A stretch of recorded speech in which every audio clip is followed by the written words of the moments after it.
Okay, so I am here for a very special episode of the War of the Lions UK podcast. I'm Steve Collins from War of the Lions, and with me today, with football not too far off on the horizon, I'm very pleased to introduce we have a special guest, Ceejay Seymour from Viking World Order. How you doing, man? I'm very well, Steve. And yourself? All good, thank you. Very much looking forward to football. It feels like it's just around the corner now. I think training camp starts. I think Two, Lions camp two and a half started already. weeks. Yeah, Yeah. absolutely, absolutely. So Properly, it's two weeks or so until we start getting the OTAs. I believe, like you say, I think the Vikings have started also. I think the rookies are back in at the minute. yeah, And then in a day, maybe 2 days, I think the veterans return as well. So yeah, look can't forward. wait. So for those of us who were following around the time of the draft, obviously we live streamed a lot of the draft on the Raw the Lions Twitch channel, and I think it was safe to say, I mean, it was a long session, 3 days, and we had lots of special guests on, and there was a point when we were like just starting to flag, and then along came CJ, bringing with him bags of energy, And the lots of banter. plenty of banter, lots of abuse, and a hatred for the Green Bay Packers that really Oh yeah. invigorated the podcast. So I'm really pleased to see CJ back. Do you want to just say a few words about yourself and your crew? Well, where to start? Been a Vikings fan for, I would say, way too long. Very many heartbreaks in the years of following being the Vikings fan. Just got into it by pure chance myself. Not a family affiliation by any means, but then managed to get friendly with a lot of the people in the Vikings World Order who have become like a second family. I can't talk them up enough. And if anyone is a Vikings fan watching this, honestly, get in contact with me on Facebook, on my socials. Hit me up, and we'll see if we can do anything for you. There's 5, 6 guys now that are part of the Viking World Order, specifically in this country, but the family over the seas in America is over 400 deep, and I mean, it's the still Viking growing. World Order sounds very sinister, CJ. Reassure me that I mean, it just Honest, sounds like, like an underground organization. It sounds like something where you might need not to at have all. like some sort of, like being beaten up as part of the membership initiation. No, not at all. It's such a very loving, giving organization, and it's just a band of brothers. It's a super fan band, if you will. And saying band of brothers, that's a complete, fallacy in itself. It's not a band of brothers. It's a family.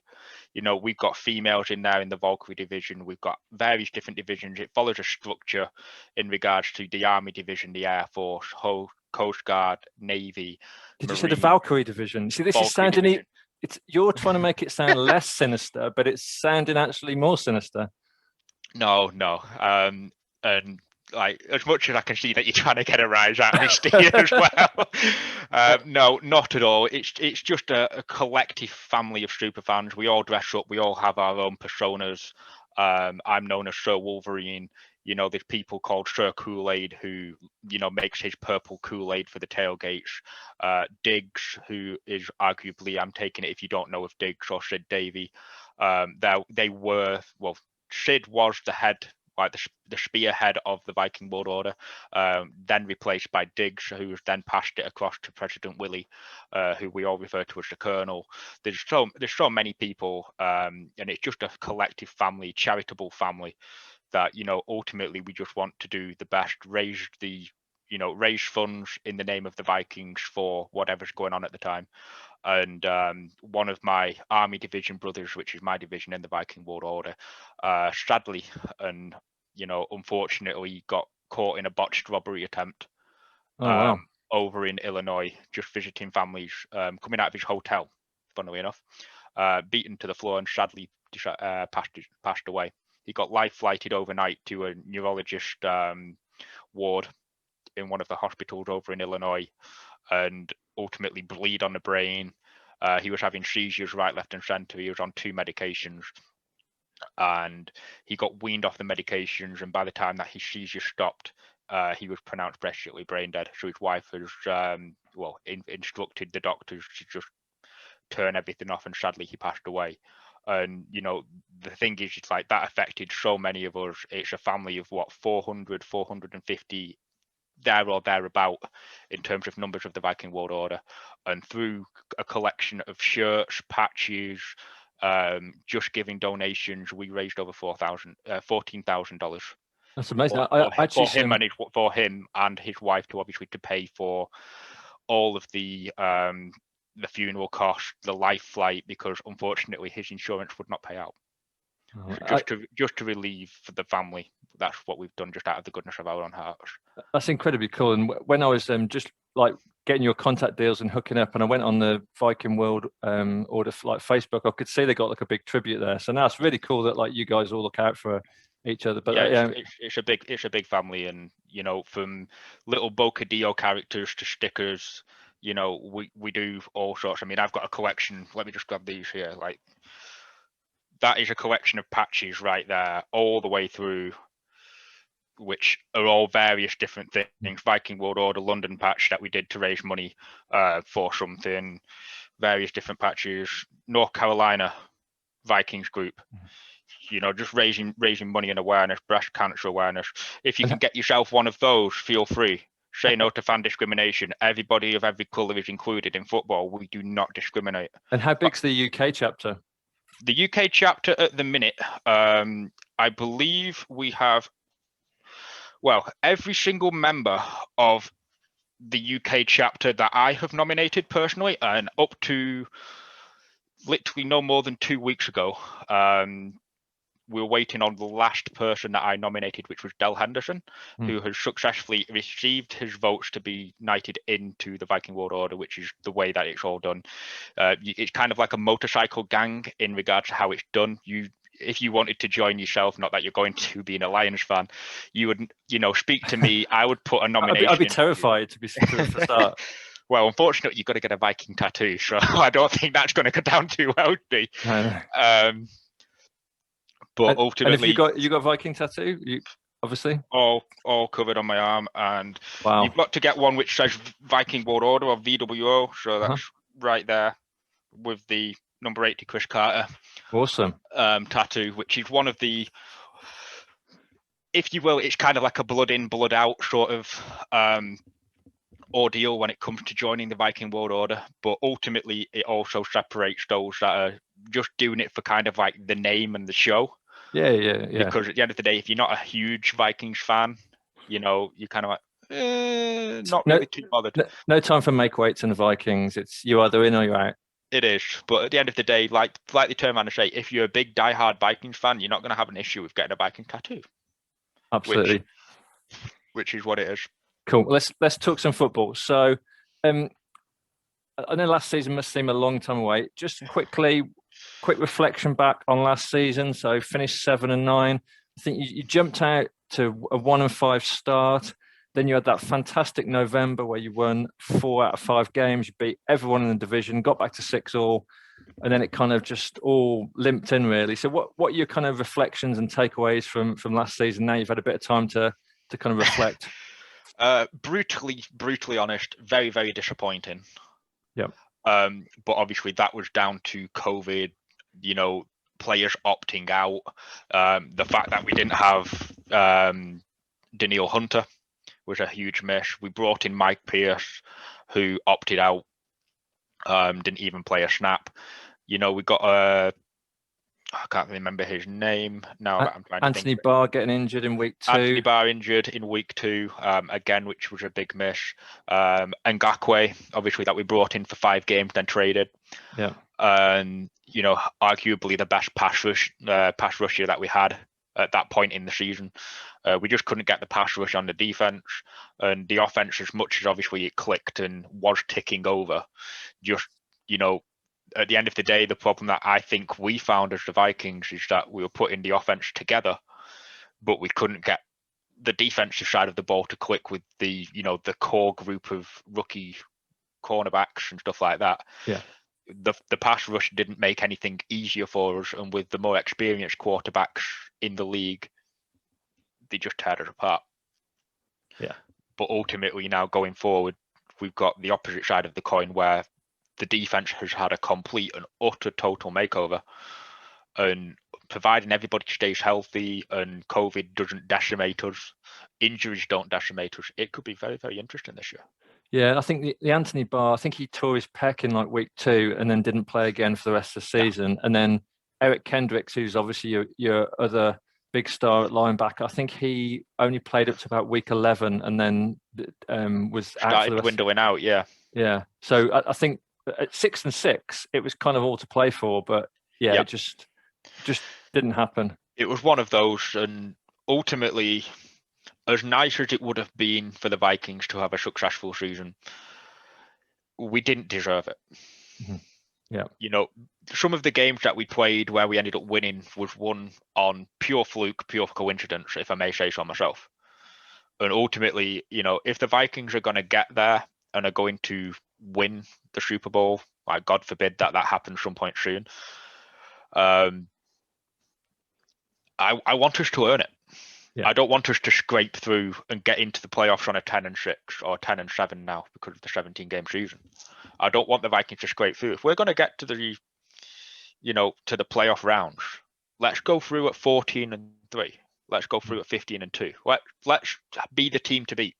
Yeah. Ultimately. Yeah. Home field advantage. No pissing about all the way through. Yeah. Cool. So key questions going into 2021. Yeah. So I'm going to start. So just in general, I think the kind of Mike Zimmer and his kind of like win-lose pattern is kind of legendary because 2014, 2016, 2018, and last year missed the playoffs. 2015, 2017, 29, you made it. So I think last year, based on that record, we all kind of knew where the season was going. So the question is, this should be a good season according to the kind of like pattern over the last few years. Yeah. Do you kind of feel that how things have worked out over the summer and the off season? Do you feel that some of those building blocks are in place? I would say yes, but I think ultimately the way that I'm looking at this season is optimistic with a pessimistic view. I'm optimistic looking at the team sheet, the roster, the additions that we brought through. You know, I'm a little bit pissed off and peeved off with Jalen Twyman, the rookie defensive tackle that got shot a couple of weeks, a month and a half, 2 months back. I think he's been cut today. He's been waived with the implication, I believe, that the Vikings are trying to add him to the NFI list. Right. Okay. Non-football injury related list. Whether to be quite honest, looking at his tapes prior to him being drafted, I was very, very impressed, and I think the Vikings have got potentially a cracking defensive tackle, if not this year, next year, or the year after. You know, give him a couple of years just to bed in the league. It'd be such a shame for the Vikings to lose him. But then, from reading about the injury that he sustained with the 4 gunshots that he took, one of which hit his pelvis or around that sort of area. And I was just saying this to Laura earlier, not that she really cares, not really that she takes that much attention. And I'm probably going to, I do take attention, like coming around the corner. Look at the little devil here. Saying ultimately that she, doesn't really pay that much attention, even though she probably does. I turned around and said, ultimately, if it had been many other positions, having an injury in the pelvis isn't so much a big problem. When it comes to defensive tackle, defensive linemen, offensive tackles, players which hit the turf quite frequently, that is a weak point. And ultimately, if a big player, let's say, 350-pound offensive tackle, offensive guard, center, manages to get the jump on Jalen Twyman and pancake blocks him, if he lands awkwardly on that hip, on that pelvis, that's game over. Is that going to go? Yeah. And he ain't getting up. Yeah, that's not really. I mean, all that kind of off. I mean, we've seen so many franchises. Like NFL players, probably a bit like, UK soccer players. They shouldn't be allowed holidays because they just get into hot water. So that seems to be the thing. That seems to be this season altogether, though. If it's not players being shot or getting into trouble, that you know, or getting arrested, or yeah. I mean, who is it that we've got? We've got big names in Sherman, Jeff Gladney for the Vikings. Yeah. He got himself into a bit of hot water. Jalen Twyman got shot. I mean, that's just the first three that I can raffle off the top of my head. There's probably Deshaun Watson's not had a great off season. No, no. I mean, it just but I think you want a kind of drama-free entry, and yes. And in terms of, obviously, last season the Vikings had one of the most sort of potent offenses in football. I think, top 10 offense. You had Kirk Cousins having one of his better years, 4,000 yards. Let's gloss over the 13 interceptions, but they happen when you're throwing for so many yards. Absolutely. I think Justin Jefferson, 1,400 yards on his special. Absolutely. Dalvin Cook over 1,500 yards. So that's a kind of like three-headed threat. I think Jefferson was rated by PFF second best wide receiver. I think Thielen was sixth. I mean, that's a fantastic, bunch of offensive weapons. The question probably on offense, two questions. Can Justin Jefferson maintain that level of production? Will he kind of get found out? Are people looking for him now? And the second question is, obviously, you've rebuilt your offensive line. Riley Reif's gone. I think you've made several additions in free agency. So is the O-line going to be solid for Cousins? Because we know Cousins doesn't like pressure. Well, it's one of those. Ultimately, like I was saying to you back in the draft, the Vikings O-line has been the one thing that Vikings fans around the globe has been saying is just atrocious. Cousins doesn't have time, and Cousins, the minute the pocket collapses, just crumbles into like a weak, a rich tea biscuit being dunked in a hot coffee. I mean, he just folds. Yeah. I would like to, look at this season and think the O-line is going to be the one. It's going to be the one that's going to get us to the promised land. It's going to do the business for Cousins. But ultimately, I think we're going to have to wait until a couple of preseason games just to see what we're working with. Yeah. Looking at it years gone by, the O-line's not been great.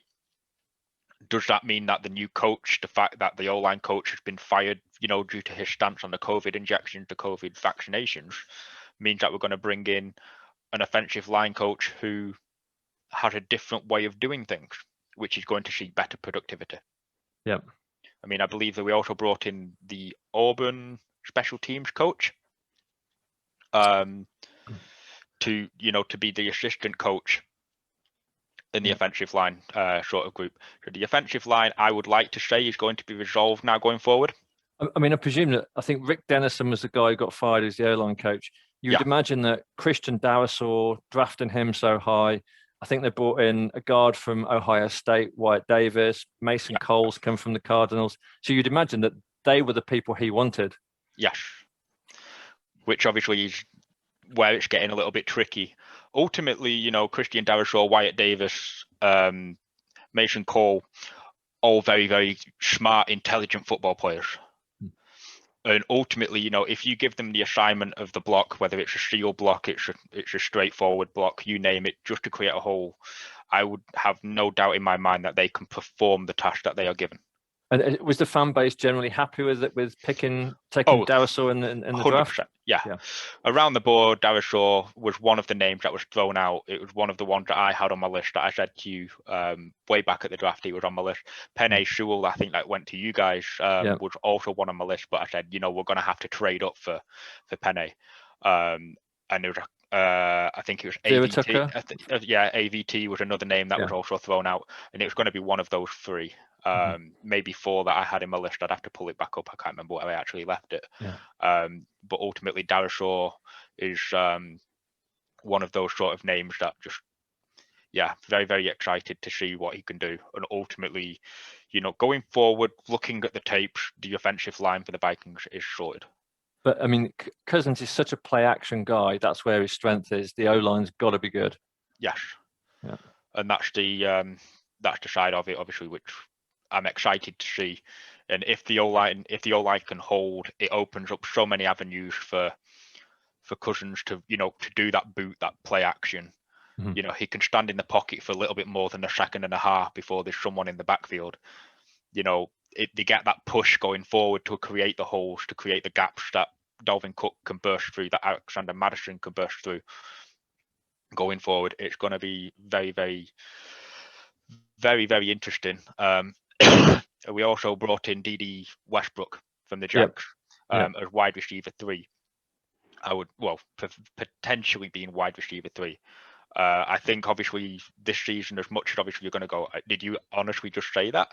I honestly think Justin Jefferson's wide receiver 1 going into this season. I think Thielen's been knocked down a peg. He's wide receiver 2, playing, the opposite side or the slot.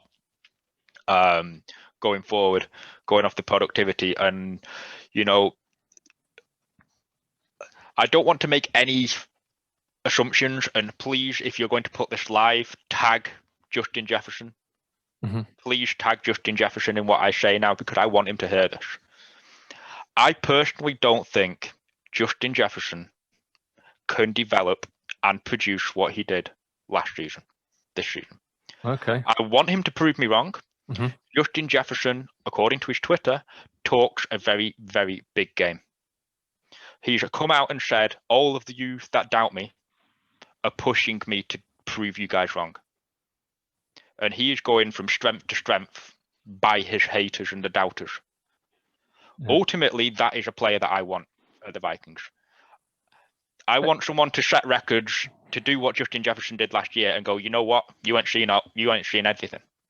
Do you think that what happened in terms of where he was drafted is probably put a bit of a chip on his shoulder? Because I think 100%. Was he 4th, 5th receiver? I think 4th receiver off the board. Judy, Ruggs, and CD Lamb all got drafted ahead of him, and he outperformed them all.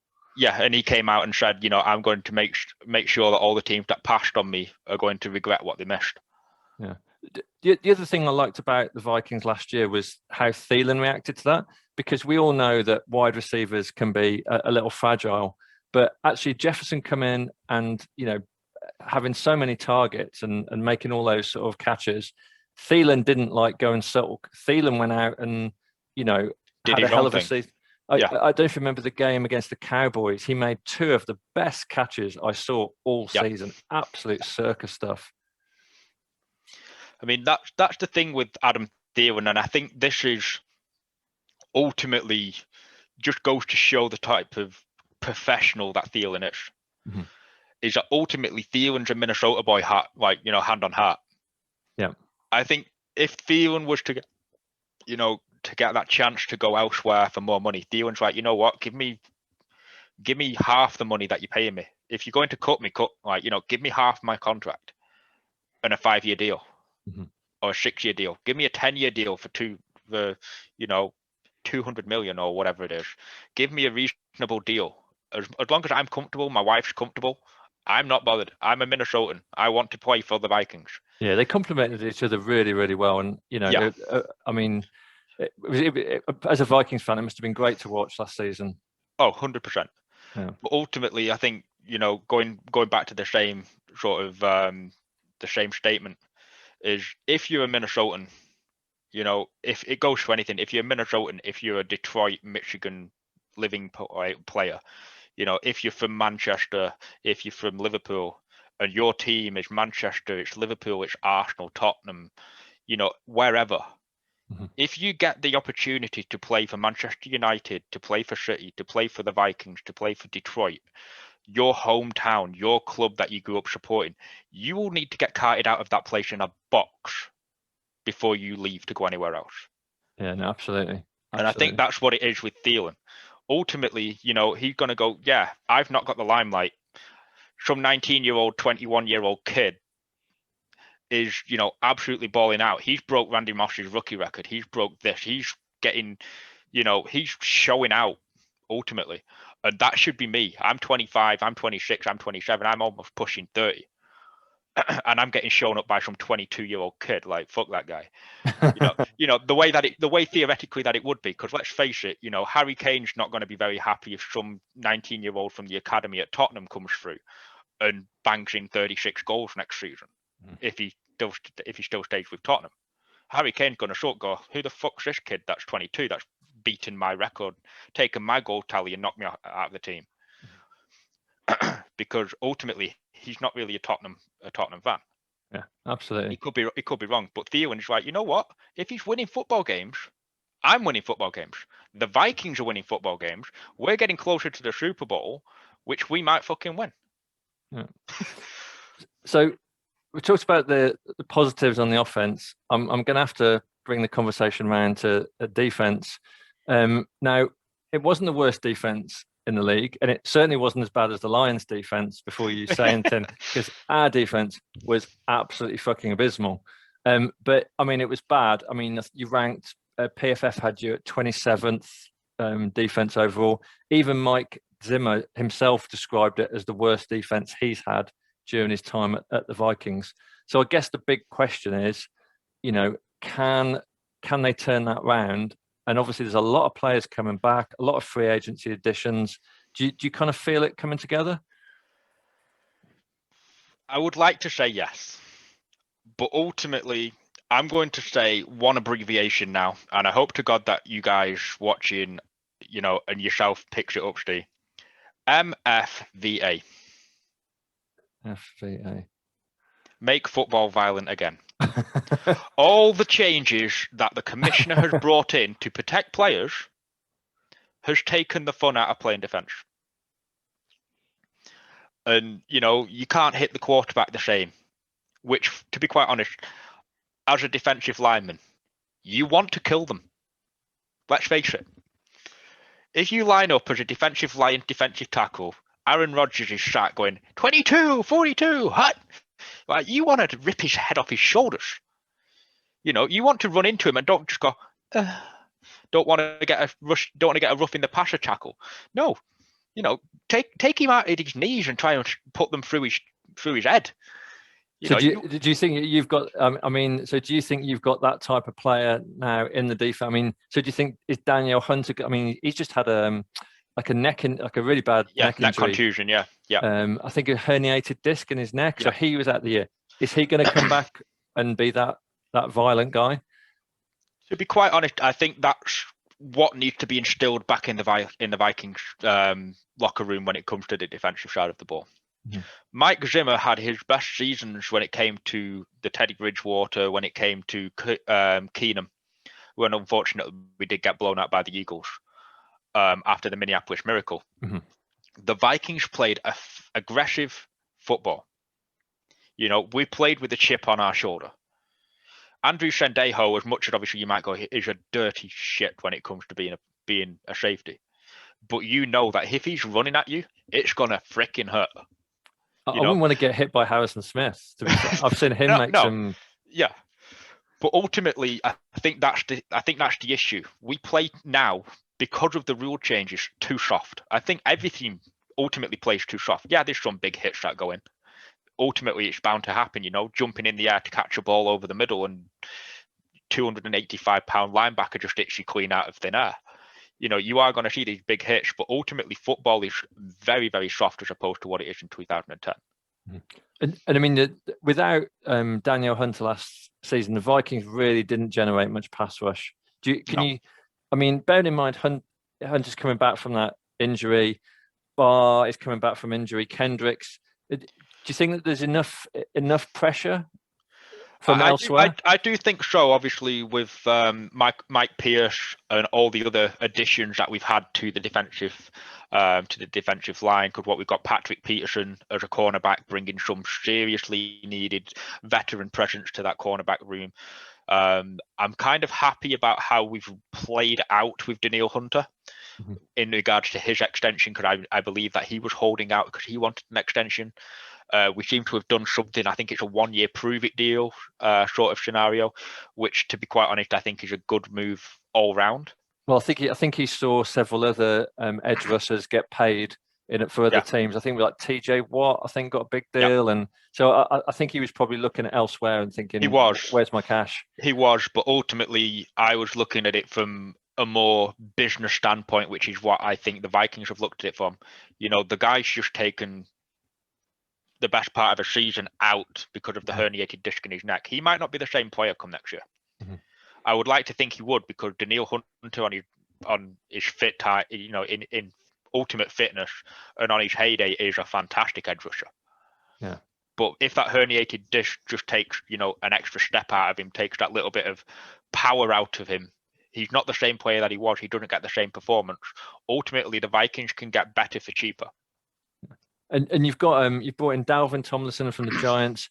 You brought in Sheldon Richardson, who originally played for the Vikings and then went to the Browns, has had a good spell with the Browns. So you have beefed up that interior a bit. It's very, very clever when you think about what the Vikings have done in regards to the moves that we have made, the trades that we've made.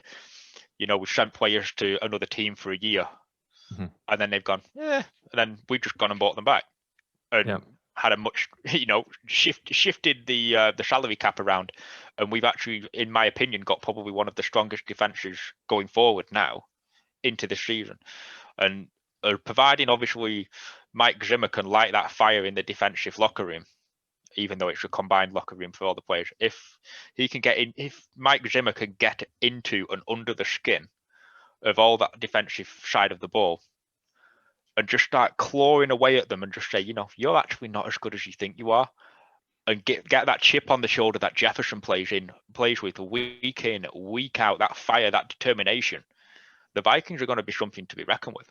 Yeah, I think you mentioned Patrick Peterson coming in. So, I mean, last year, because there was a bit like the Lions, the Lions had no pass rush last season.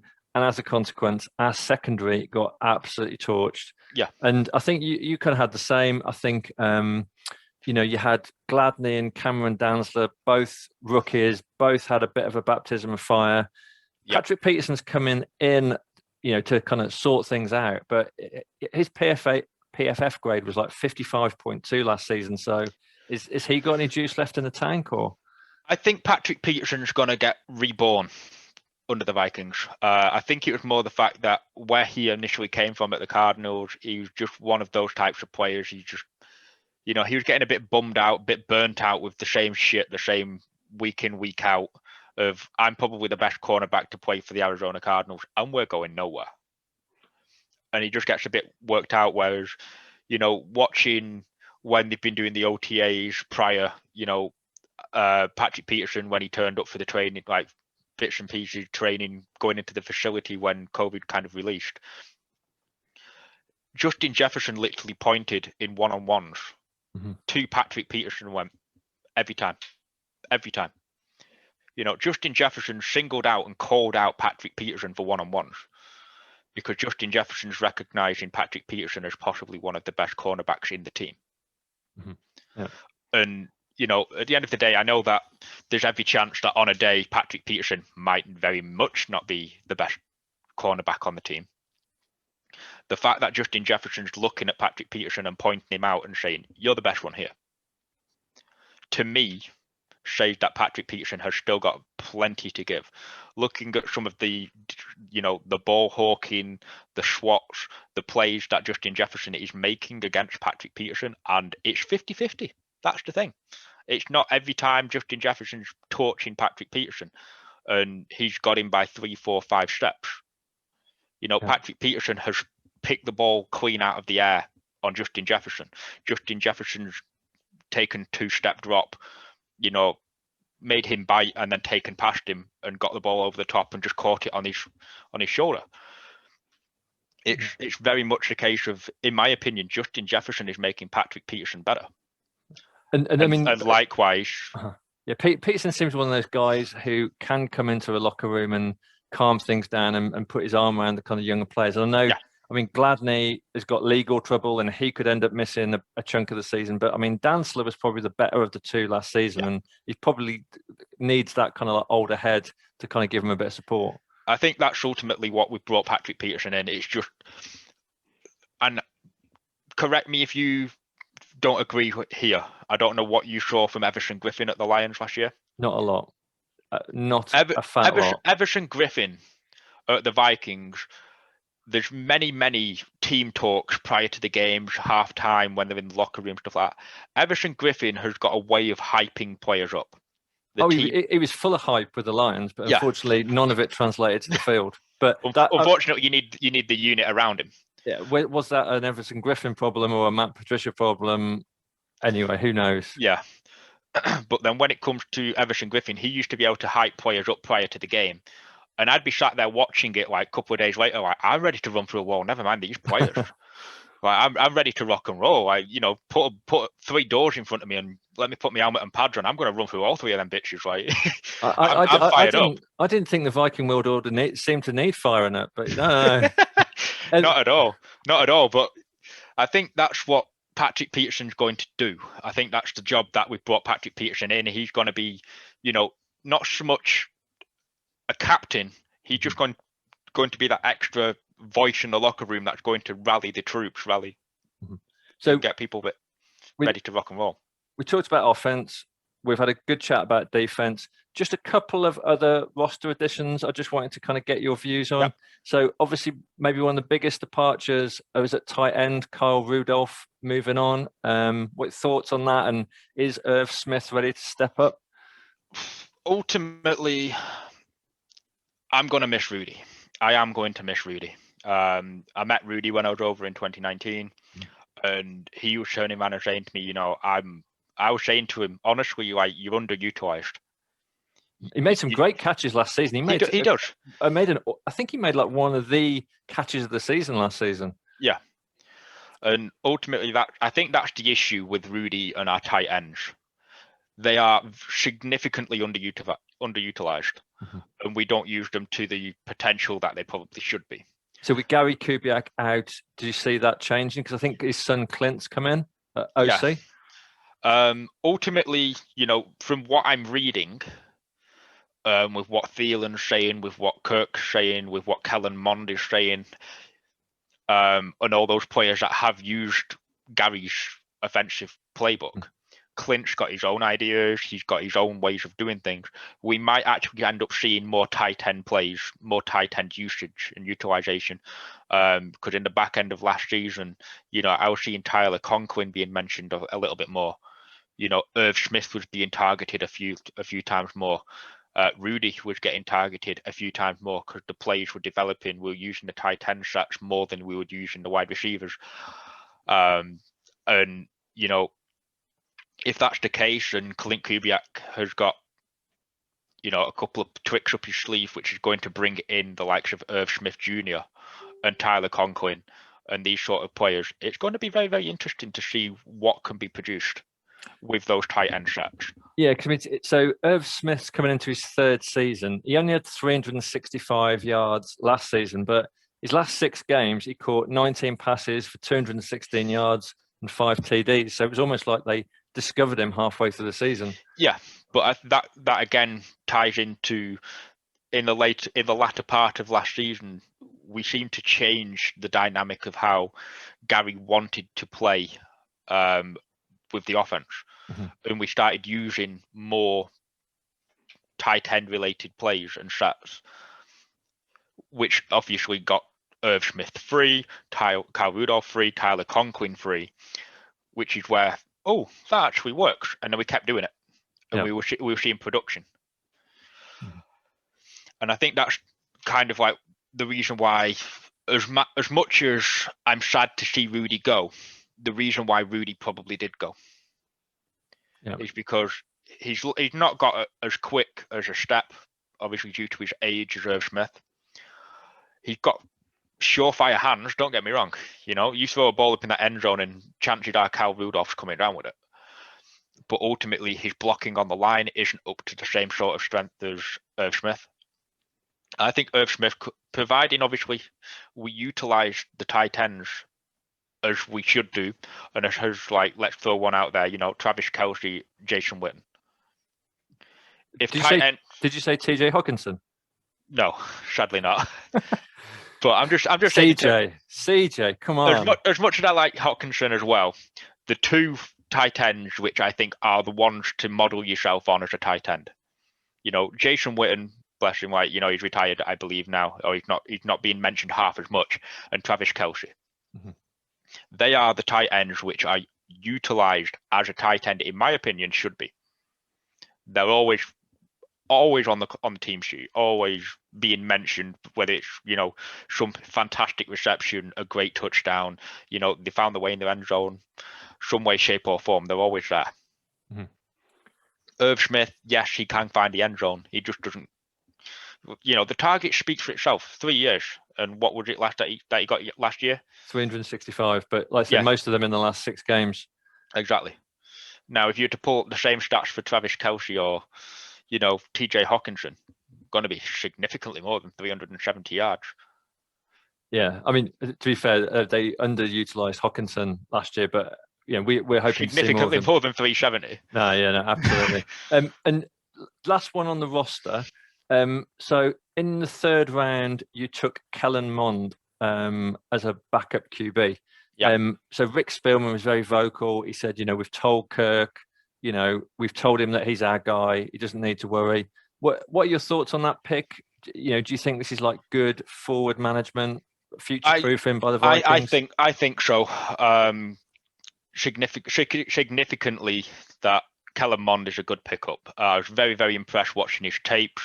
Watching when they arrived back in the facility some weeks ago now, Kellen Mond threw a good couple of dimes. But ultimately, I think whether you want to call it forward management, etc., I don't know what you necessarily want to call it. The fact that we've got Nate Stanley and all the other players in the quarterback's room and the quarterback's office, if they were any good, we'd see more of them. Mm-hmm. I mean, unfortunately, we ended up getting rid of Case Keenum.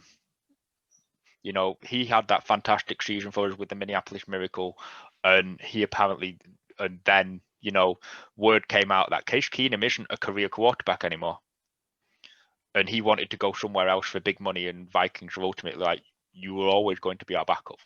Yeah. Turned out to be the case. Case Keenum is now a career backup again. Going forward, I don't think he's a starter anywhere. Was he in Denver for a bit, or he was in Denver? Yeah, I believe. Last I remember hearing of Keenum. Yeah. But then, Nate Stanley, you don't hear much from him. Trevor Siemian, you don't hear much from him. He hit the field in a couple of preseason games some years back, and he had 1 or 2 absolutely brilliant throws. But other than that, I'm like, not really impressive. I guess one of the frustrations is Kirk Cousins is one of those QBs that never gets injured. I can't remember him ever missing significant game time. The other interesting thing with Cousins is even when he was at Washington, he's never had a season worse than 7-9.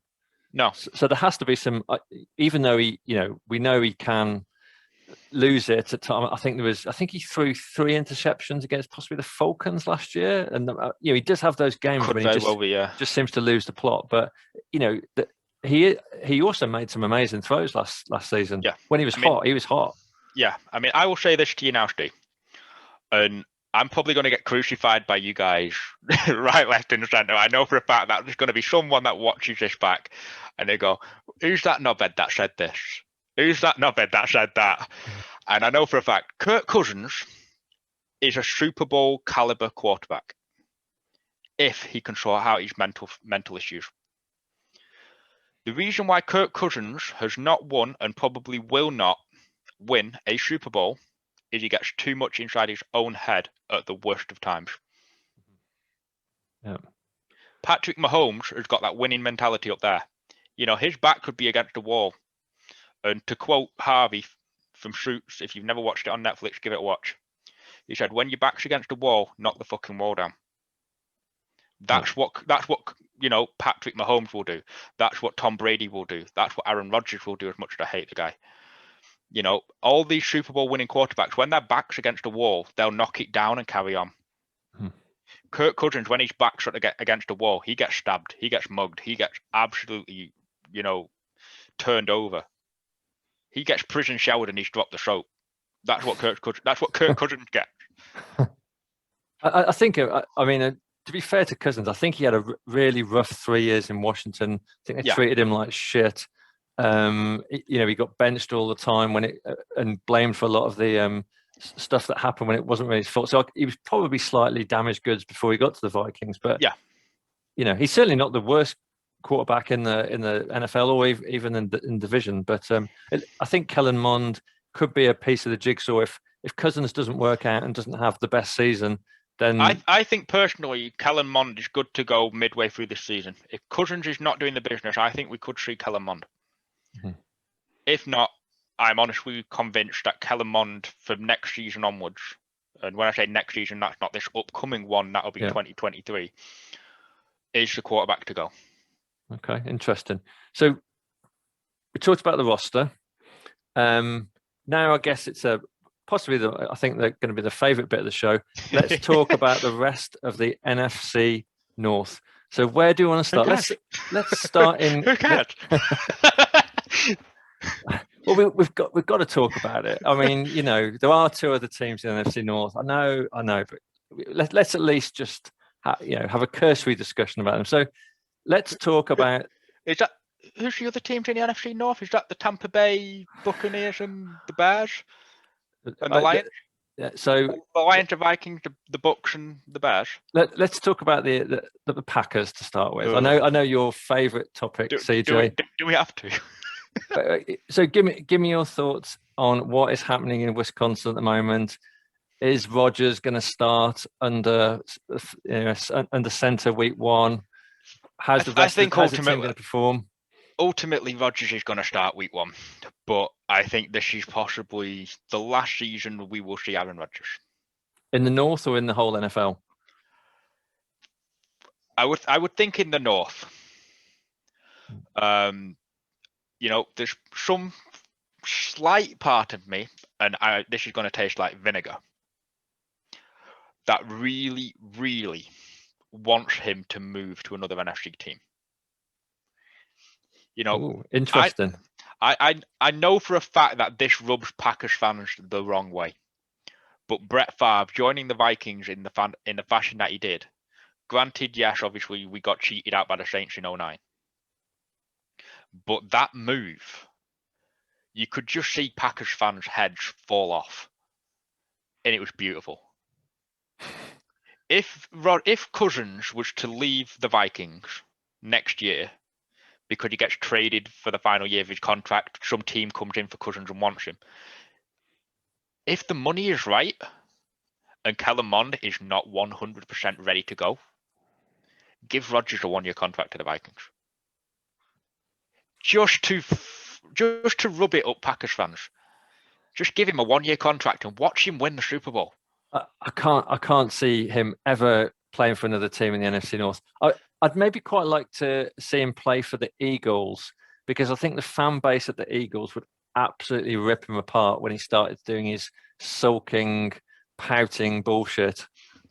Yeah, I would get on board with that as well.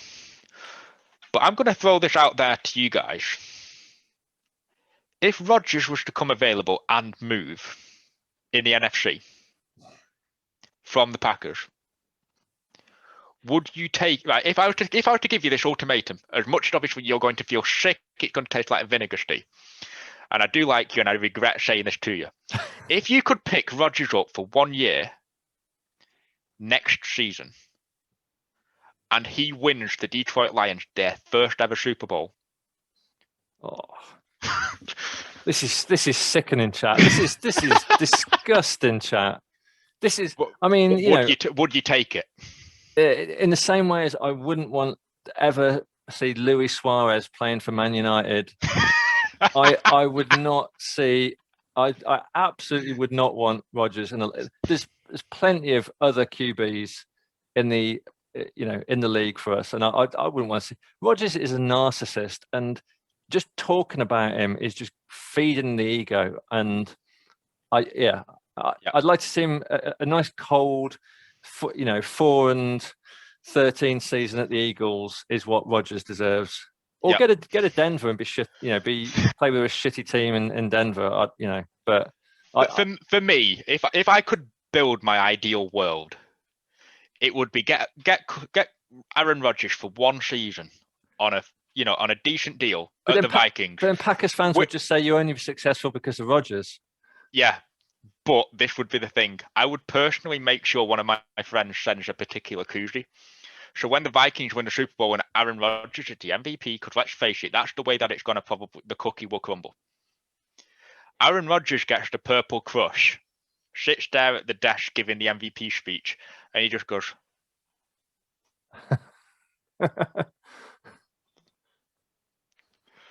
puts his beer down on the table, and you just like, beautifully done. I think we all want to see the back of Rodgers, because the Packers have won the NFC North 7 in the last 10 years, and it's just disgusting. So I will be glad to see the back of him, but I've got a nasty feeling he will be back for another season.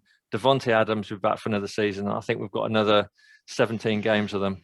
Yeah, and I think obviously, like you say, I think we've got another 17 games of those two. Mm-hmm.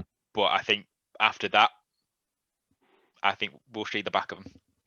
And I think Rodgers is gone. I think Devontae Adams, if he doesn't get a decent deal, he's gone. Oh, he's gone. He's gone after this season. Absolutely, yeah. Zadarius Smith, I think he's potentially wanting out. So we might see the end of Zadarius Smith as well. Mm-hmm. Yeah, I mean, it kind of feels like, there's something fairly tumultuous coming for definitely. And I guess the question is, who in the NFC North is going to be there to kind of capitalize? So, which brings me nicely to our friends in Chicago. CJ, what are your thoughts on the Chicago Bears? They've gone big in the draft. They've traded it for a QB. They've got Justin Fields. They've also tweeted out that Andy Dalton's their QB1, so that's going to be interesting. What are your thoughts on our friends in Chicago? Are they printable? I think this season, providing obviously COVID doesn't restrict us, I think we could see Chicago Bears placing second in the division. Oh, that's a revolting thought. Yeah. I think the Packers will get beaten out for third. Vikings, going off paper, will possibly win it. Because, in my opinion, the Vikings have got the strongest roster. As much as obviously, I've just gone 1, 2, 3. Are you saying that the Lions are going to finish bottom, CJ? You were doing so well. Let's face it, Steve. You guys live at the bottom. Well, you can have your say on the Lions in a minute. Let's just Chicago Bears. Let's try and talk about the Bears. Yeah. Really, you really think the Bears? The Bears were bad last. The Bears were the worst team to get to the playoffs for a long time last season. They were terrible.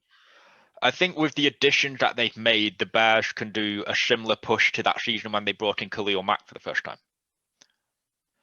I think the Bears are going to repeat that sort of season this year. But I think what is going to be the reason why the Bears are going to be the second place team is I think they're going to be the ones that are not going to get hit the same with injuries. Mm-hmm. When it comes to players, I mean, we can say that Devontae Adams and Aaron Rodgers are going to be back in Green Bay, but it doesn't necessarily mean that they have to try.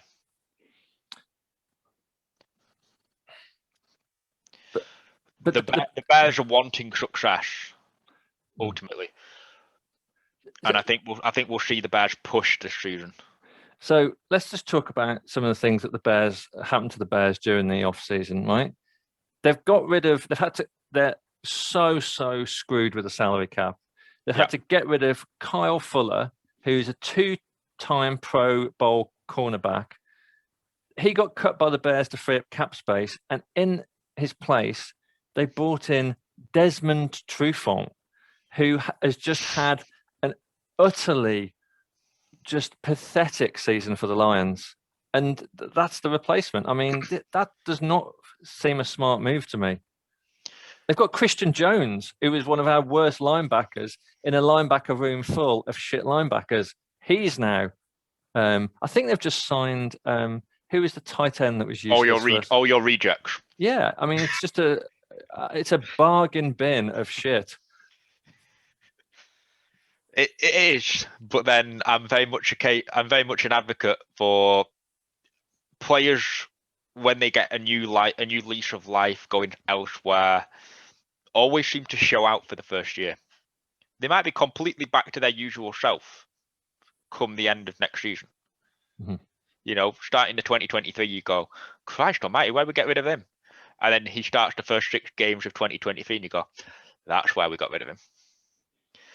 Because, you know, the new team, the new coach, the new playbook, the new way of working things breathes that new fresh lease of life into them.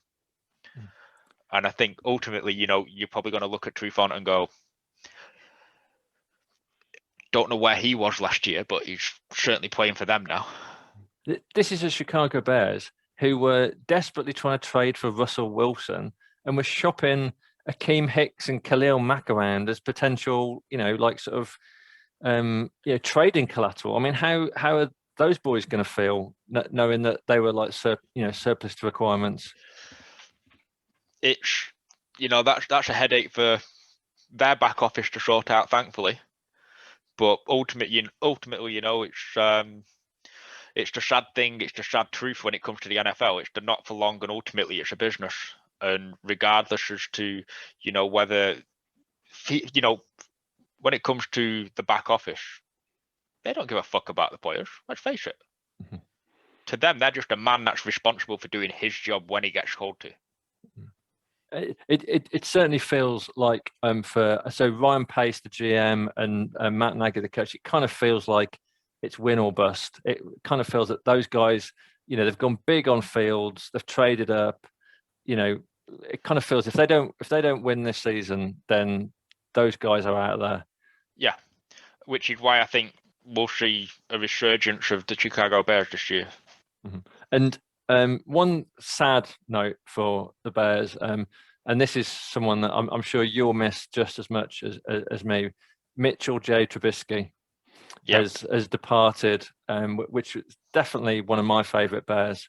How are your feelings on the departure of Trubisky? I'll certainly miss a couple of picks we get off him this season. Yeah, no, absolutely. and so then finally, we talked about the Packers, talked about the Bears. Let's chat about the Lions. You know, I'm gonna call this section respectful banter. Yeah, score pride. Score pride ultimately. Score pride. Any views on the Lions? What do the Viking World Order make of Dan Campbell? I would have thought Dan Campbell would have gone down well with the Viking World Order. Oh yeah, very much so. You know, I've got a lot of respect for my Lions. I do. I've got a lot of respect for my Lions, and ultimately, as much as obviously I call you guys the Motor City Kitties, and you know, the Detroit bottom dwellers, you name it. You know, all the hurtful ones. You know, Thanksgiving is my favorite time of the year because let's face it, it's National Lions Lose Day. Even got beaten by the Texans last year. That was particularly nice on national TV, getting carved up by the Texans. That was beautiful. Yep. Bit of Texas barbecue. Yeah. Although it did get Matt Patricia sacked, so swings and roundabouts. It did. And you know, I just love poking fun with you guys because you're the type of guys that you can just have the banter with. You can take it, and it's plenty of fun with the Lions. And you know, I can't say a bad word about you guys. As much as obviously as far as the banter goes, I honestly can't say a bad word about you guys. And honestly, you know, that's why I put the Aaron Rodgers potential there to you. Saying cool. 2022, yeah, as cool as it was, because let's face it, as much as I want to see the Vikings win a Super Bowl, for my guys in Detroit, my guys in Michigan, and all around the upper peninsula, the lower peninsula of Michigan, I want to see you guys win a Super Bowl, much like I want to see the Vikings win a Super Bowl. You know, and I'd be just as happy for you guys if you win one before us. Because, you know, I've got a lot of respect for you Lions fans, and ultimately, like, you know, I would think, you know, the law of the Lions UK would feel the exact same way in regards to me and the Vikings. Yeah, we don't want to see. I mean, we don't want to see Tampa Bay or, you know, we don't want to see. Well, we don't want to see the Packers, but we don't want to see like the kind of the usual, you know, 3 or 4 teams win the Super Bowl. Absolutely not. We would, you know, we would much rather see like one of the less. I mean, you know, the Patriots, or you know, it's like when you go into a sports shop in the UK. As long as it's not the bloody Browns, I'm not bothered. You know, when you go to a sports shop in the UK and you can only buy like a Patriots or a Raiders or a, you know, it's we want to see some of we'd prefer to see one of the littler teams. Well, To be quite honest, speaking of Super Bowl era teams in like just the recent comments, have you heard about the latest from Patrick Mahomes coming out in like the last day or two? No, what's he been saying? Patrick Mahomes is refusing to go back into the training facility for OTAs and stuff prior to the upcoming season unless the team changes their name. Oh wow! For all the the Native American, Redskins, Native Americans sort of talk. Well, he's come out and said that. I don't know how true it is, but it seemed to come from a very, very reliable source. Yeah, it's still very emotive. There's been loads of stuff on Twitter about the Cleveland Indians fans not happy about their name change and all that. So it's still yeah.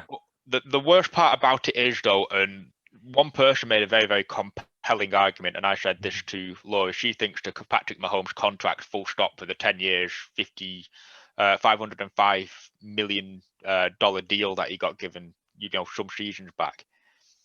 She thinks it's absolutely obscene, and she's probably thinking, she's probably in the lounge now going, fucking stupid. Probably just see her head just pop around the corner in a second to just confirm that fact. But money talks. Yeah. But then someone on Twitter, when that came out, posted as one of the connecting comments saying, why didn't he just raise that initial fact prior to signing his £505 million deal? If it bothered him that much, why didn't you just bring that into a clause in your contract? In terms of leverage, he's kind of, 100%. Absolutely. But what is it? Is it 75% guaranteed of that contract or something like that? 80% guaranteed for that contract. So you're looking $380 million if he was to get cut. Yeah, because of his stance on this name. He's like, even if they fire him, he's made. He doesn't need to play another game in the National Football League again. They're not cutting Mahomes. They're changing the name. 100%. Yeah, 100%. So just to wrap up then, Ceejay, we talked about all the teams in the NFC North. Give us your view on how the season's going to play out. Give us your prediction for the 4 NFC North teams' win-loss records. Ooh. Now, I'm going to have to probably give you... Oh, you're starting at the bottom. Well, in terms of I couldn't even give you the win-loss records because there's so much playing into this season. It's so difficult to truly say. The way the table's going to look, I would think, is going to be Lions at the bottom, Packers, Bears, Vikings win. That's what I'm hoping for. I don't want to see the Packers in the playoffs because if anything's going to get rid of Rodgers sooner rather than later, it will be the Packers coming third and missing the playoffs. Yeah. On paper, the Vikings should win 12, 13 games, I would think, comfortably. I mean, we do have a very, very strong strength of schedule, which is going to make things very, very difficult. We've not got very, very many easy road games at all. I'm not overly confident about the strength of schedule being kind to us. I think the over and under on the Vikings from the betting companies at the moment is 10 wins. Again, I can see that. Yeah, maybe I think 10.5. I think that is at the moment. I mean, like I say, 11 is that sort of 11-12 with a swing for the Vikings. But then again, I don't want to put a lot of weight into it because ultimately, of those wins that we may pick up, how many of those are going to account to COVID? How many games are going to get, postponed? Potentially wins, losses awarded because of COVID.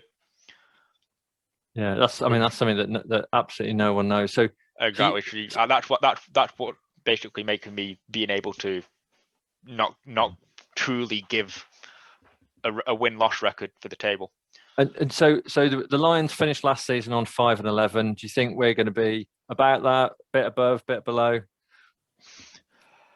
I'd like to say the Lions finish 8-7, just above halfway. I think you're going to do slightly better, but ultimately you could find some of those wins in the 8-7 that I've just awarded. That sort of level come through COVID protocol. Yeah, I mean, we would hope to beat the Bears twice last season. We kind of beat the Bears twice last season, but DeAndre Swift dropped a pass in the end zone for the win. So we ended up 1-1 against them. But we would like to think we could beat the Bears twice. I think historically we've struggled against the Vikings, and obviously, the Packers absolutely demolished us last season. But I mean, last season only the Packers finished with a winning record. Bears were 8-8, you were 7-9, we were 5-11. So do you think that the NFC North is going to get better? I'd like to think the NFC North is going to be a lot more competitive this year. Yeah. But ultimately, it's how many players are going to be physically fit at the best of times to be that competitive. Mm-hmm. But that's not just the NFC North where that appeals. That's all around the league. Yeah, no, absolutely. Cool. And before we wrap up, any message for the Viking World Order faithful? Do you want to shout out anyone? Not so much shout out anyone in the Viking World Order faithful as such, but to the Vikings fans around the world, to the Lions fans, to the Packers fans, the Bears, anyone that listens to the Roar of the Lions podcast, anyone that listens and reads the forums and joins in, I'm going to say this because this takes me back to the Minneapolis Miracle. I was in a group chat with all the Viking World Order boys, and they turned it off. They were turning off the game when the Vikings looked like it was lost, the game was gone. And I was there, keep the faith.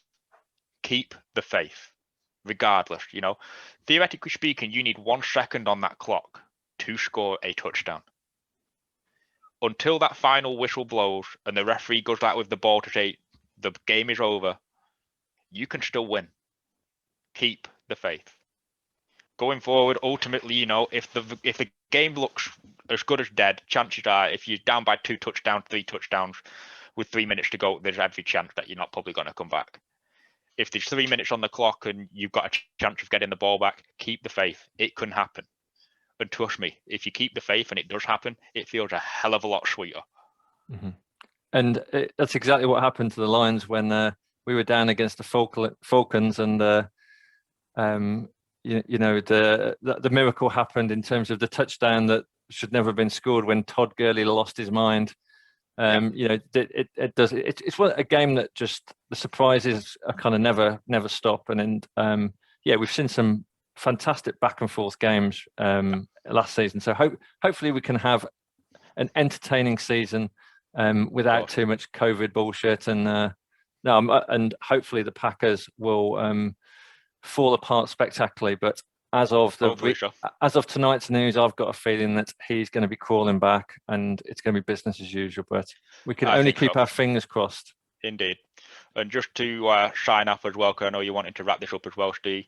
For those of you who are very, very big art collecting, art fans, and just wanting viewed little bits and pieces, do go and check out Marcus Way at Painting Away. That's spelled Painting Aweyh. He's a spray paint artist out of St. Cloud, Minnesota. A very, very talented individual. He had an art show this Saturday in St. Cloud. Not that means anything to us here in the UK, because we couldn't actually attend and couldn't go. The guy could do absolute wonders when it comes to aerosols and art. Do go and check him out. Give him a follow. See if you can get a commission by him. Honestly, you will not regret it. I sadly do not have one, but I'm looking at potentially getting a couple of prints from him in the coming couple of months, because he's absolutely fantastic. Just go and check him out. If you do need, I'll send Steve the credentials and stuff like that. I did actually send it you over the weekend. Yeah, no, I've got the details. So you've got that. And also I need to plug my guy Oscar Toledo, who runs Bocadillos, BOCADILLOS, who's an illustrator. $30 for an illustration, and you get a absolute multitude of things to use on Snapchat, WhatsApp, and some very, very good illustrations. I actually do have a plaque that my girlfriend got me. I don't actually remember where it's placed at the minute. Could have been in the process of moving, of all his 4 illustrations that he's done of me, my grandfather who's late, my grandmother, and my dog. Cool. So $120 all in for that, obviously built in installments, on a little placard, probably about that sort of size. Absolutely fantastic. And do go and get yourself get it for the tailgate more than anything, because he's actually working with Tail Greeter, which is a tailgating community.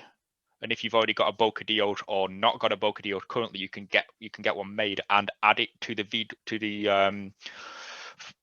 NFL tailgate that they're creating, and actually get a physical depiction of this big tailgate. And that's for VW World, that's for Vikings fans, Rams fans, you name it, all the fans across the league. It's not a team individually. And for what it's worth, do go and get something done from about one of those guys, or both if you can, because you will not regret the money that you spend.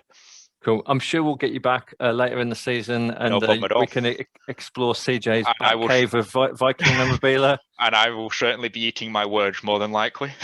Absolutely. So CJ, you've been brilliant. Thank you so much for coming on. So follow us, Royal Lions, on Facebook, Instagram, Twitter, and YouTube. I've been Steve Collins. Follow me at 0.40 on Twitter. Thanks to CJ again. And yeah, football is coming soon, just around the corner. Back, baby. Let's go. Absolutely. Skull Pride. Fuck the Packers. Fuck the Packers indeed. See you later, guys.